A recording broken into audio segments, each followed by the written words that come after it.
պրակտիկ օրինակ էլի, եթե օրինակ ձեր տարբերակով գնանք առաջ, ասենք պատկերացնենք մի հատ ընկերություն, որը ունի 100 աշխատող, կամ լավ 20 աշխատող ունի,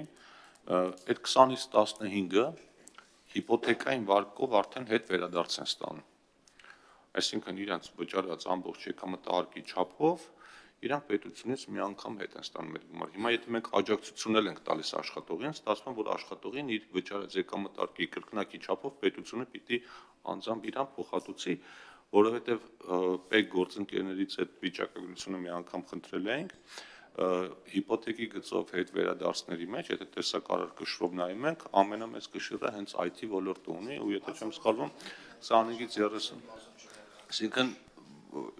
դուք ասում եք, որ ովքեր որ արդեն են մի համակարգից օգտվում են, նրանից է չստանում, խնդրեմ։ Ես պատասխանում եմ հարցին, պարոն Թունյան, նախ խնդրի վերաբերում է միգրանտներին։ Հա, եւ երկրորդը նախ իրենց շատ դժվար է հիպոթեկային վարկ ձևակերպել, դա եմ ասում, եւ ես ասել եմ նաեւ կենտրոնական բանկի նախագահին, որովհետեւ խնդիրը որն է, որ բանկը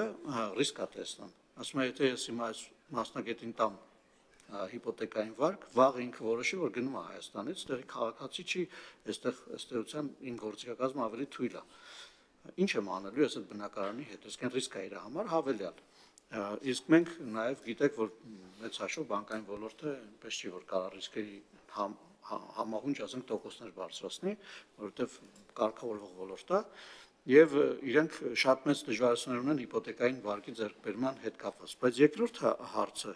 մենք ըստ էության մեծ հաշվով իրենց կյանքում ոչինչ չենք փոխում, որովհետև ինքը պետք է այդ հիպոթեկային վարկավորման արդյունքում ստանալ այդ փողը, երամսյակը մեկ։ Ինքը ամեն ամիս է սկսում ստանալ այդ փողը։ Այսինքն ինքը 20% վճարում էր